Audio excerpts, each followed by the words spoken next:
Welcome to the One Year Bible, July 6. The Old Testament reading, 1 Chronicles chapter 2, verse 18, through chapter 4, verse 4. Hezron's son Caleb had sons from his wife Azubah and from Jerioth. Her sons were named Jesher, Shobab, and Ardon. After Azubah died, Caleb married Ephrathah, and they had a son named Hur. Hur was the father of Uri. Uri was the father of Bezalel. When Hezron was 60 years old, he married Gilead's sister, the daughter of Machir. They had a son named Segub. Segub was the father of Jair, who ruled 23 towns in the land of Gilead. But Geshur and Aram captured the town of Jair and also took Kenath and its 60 surrounding villages. All these were descendants of Machir, the father of Gilead. Soon after Hezron died in the town of Caleb Ephrathah, his wife Abijah gave birth to a son named Ashur, the father of Tekoa. The sons of Jerahmeel, the oldest son of Hezron, were Ram, the firstborn, Bunah, Oren, Ozem, and Ahijah. Jerahmeel had a second wife named Atara. She was the mother of Onam. The sons of Ram, the oldest son of Jerahmeel, were Maaz, Jamim, and Iker. The sons of Onam were Shammai and Jada. The sons of Shammai were Nadab and Abishur. The sons of Abishur and his wife Abihail were Abban and Molid. The sons of Nadab were Seled and Apim. Seled died without children, but Apim had a son named Ishi. The son of Ishi was Sheshan. Sheshan had a descendant named Ilah. The sons of Jada, Shammai's brother, were Jether and Jonathan. Jether died without children, but Jonathan had two sons named Peleth and Zazah. These were all descendants of Jerahmeel. Sheshan had no sons, though he did have daughters. He also had an Egyptian servant named Jarrah. Sheshan gave one of his daughters to be the wife of Jarrah, and they had a son named Attai. Attai was the father of Nathan. Nathan was the father of Zabad. Zabad was the father of Ephlal. Ephlal was the father of Obed. Obed was the father of Jehu. Jehu was the father of Azariah. Azariah was the father of Helez. Helez was the father of Elisah. Elisah was the father of Sismai. Sismai was the father of Shallum. Shallum was the father of Jeconiah. Jeconiah was the father of Elishama. The descendants of Caleb, the brother of Jerahmeel, included Misha, the firstborn, who became the father of Ziph.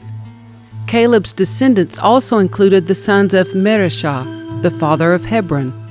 The sons of Hebron were Korah, Tapua, Rechem, and Shema. Shema was the father of Raham. Raham was the father of Joachim. Rechem was the father of Shammai.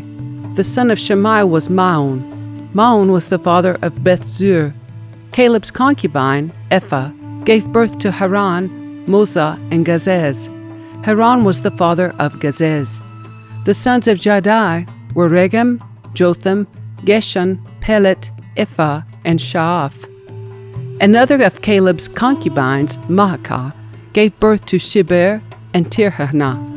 She also gave birth to Shaaph, the father of Madmanah, and Shiva, the father of Machbenah and Gibeah. Caleb also had a daughter named Aksah. These were all descendants of Caleb. The sons of Hur, the oldest son of Caleb's wife Ephrathah, were Shobal, the founder of Kiriath Jearim, Salma, the founder of Bethlehem, and Hareph, the founder of Beth Gader. The descendants of Shobal, the founder of Kiriath Jearim, were Haroeh, half the Manahathites, and the families of Kiriath Jearim, the Ithrahites, Puthites, Shamuthites, and Misraites, from whom came the people of Zorah and Eshtaol. The descendants of Salma were the people of Bethlehem, the Netophathites, Atroth Beth Joab, and the other half of the Manathahites, the Zorites, and the families of scribes living at Jabez, the Tirathites, Shemeathites, and Sukkothites. All these were Kenites who descended from Hamath, the father of the family of Rechab. These are the sons of David who were born in Hebron. The oldest was Amnon, whose mother was Ahinoam from Jezreel. The second was Daniel, whose mother was Abigail from Carmel. The third was Absalom, whose mother was Maacah, the daughter of Talmai, king of Geshur. The fourth was Adonijah, whose mother was Haggith. The fifth was Shephatiah, whose mother was Abital. The sixth was Ithream, whose mother was Eglah, David's wife. These 6 sons were born to David in Hebron, where he reigned 7.5 years. Then David reigned another 33 years in Jerusalem. The sons born to David in Jerusalem included Shammua, Shobab, Nathan, and Solomon. Their mother was Bathsheba, the daughter of Amiel. David also had 9 other sons, Ibhar, Elishua, Elpelet, Noga, Nepheg, Japhia, Elishama, Eliada, and Eliphalet. These were the sons of David, not including his sons born to his concubines. Their sister was named Tamar. The descendants of Solomon were Rehoboam, Abijah, Asa, Jehoshaphat, Jehoram, Ahaziah, Joash, Amaziah, Uzziah, Jotham, Ahaz, Hezekiah, Manasseh, Ammon, and Josiah. The sons of Josiah were Johanan, the oldest, Jehoiakim, the second, Zedekiah, the third, and Jehoahaz, the fourth. The successors of Jehoiakim were his son Jehoiachin and his brother Zedekiah. The sons of Jehoiachin, who were taken prisoner by the Babylonians, were Shealtiel, Malkiram, Pedaiah, Shenazar, Jechamiah, Hoshama, and Nedabiah. The sons of Pedaiah were Zerubbabel and Shimei. The sons of Zerubbabel were Meshullam and Hananiah. Their sister was Shelomith. His 5 other sons were Hahushba, Ohel, Berechiah, Hasadiah, and Jushab Hesed. The sons of Hananiah were Pelatiah and Jeshiah. Jeshiah's son was Rephaiah. Rephaiah's son was Arnan. Arnan's son was Obadiah. Obadiah's son was Shechaniah. The descendants of Shechaniah were Shammai and his sons Hattush, Igal, Beriah, Neriah, and Shaphat, 6 in all. The sons of Neriah were Elionai, Hirzkiah, and Azrikam, 3 in all. The sons of Elionai were Hodaviah, Eliashib, Peliah, Akub, Johanan, Deliah, and Anani, 7 in all. The descendants of Judah were Perez, Hezron, Carmi, Hur, and Shobal. Shobal's son, Reiah, was the father of Jahath. Jahath was the father of Ahumah and Lahad. These were the families of the Zorathites. The descendants of Etam were Jezreel, Ishma, Idbash, their sister Hazelelponi, Penuel, the father of Gedor, and Ezer, the father of Hushah. These were the descendants of Hur, the firstborn of Ephrathah, the ancestor of Bethlehem.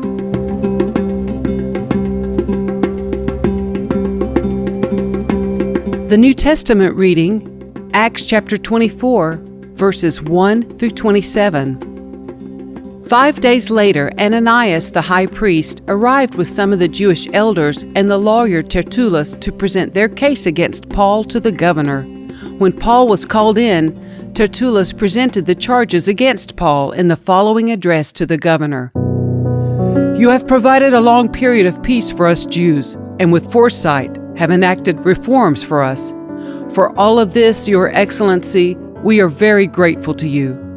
But I don't want to bore you, so please give me your attention for only a moment.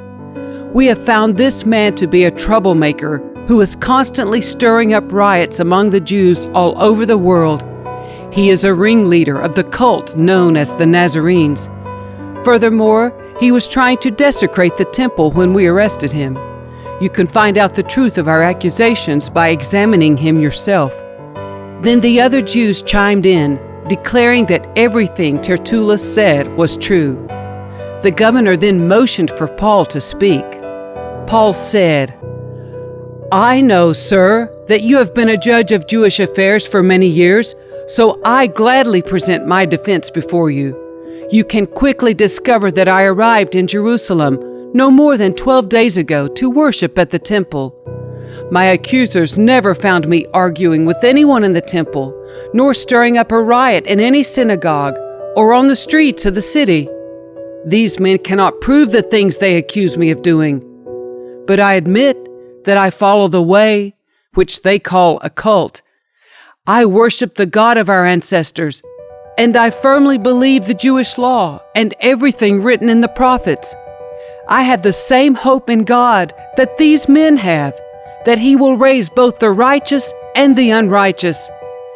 Because of this, I always try to maintain a clear conscience before God and all people.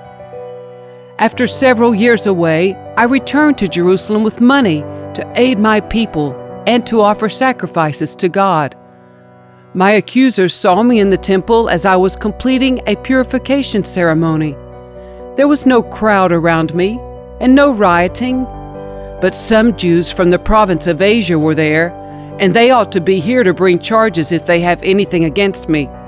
Ask these men here what crime the Jewish High Council found me guilty of, except for the one time I shouted out, "I am on trial before you today because I believe in the resurrection of the dead." At that point, Felix, who was quite familiar with the way, adjourned the hearing and said, "Wait until Lysias, the garrison commander, arrives. Then I will decide the case." He ordered an officer to keep Paul in custody, but to give him some freedom and allow his friends to visit him and take care of his needs. A few days later, Felix came back with his wife Drusilla, who was Jewish. Sending for Paul, they listened as he told them about faith in Christ Jesus. As he reasoned with them about righteousness and self-control and the coming day of judgment, Felix became frightened. "Go away for now," he replied. "When it is more convenient, I'll call for you again." He also hoped that Paul would bribe him, so he sent for him quite often and talked with him. After 2 years went by in this way, Felix was succeeded by Porcius Festus, and because Felix wanted to gain favor with the Jewish people, he left Paul in prison.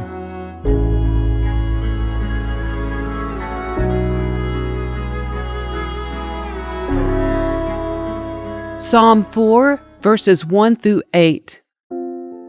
Answer me when I call to you, O God who declares me innocent. Free me from my troubles. Have mercy on me and hear my prayer. How long will you people ruin my reputation? How long will you make groundless accusations? How long will you continue your lies? You can be sure of this. The Lord set apart the godly for Himself. The Lord will answer when I call to Him. Don't sin by letting anger control you. Think about it overnight and remain silent. Offer sacrifices in the right spirit and trust the Lord. Many people say, "Who will show us better times?" Let your face smile on us, Lord.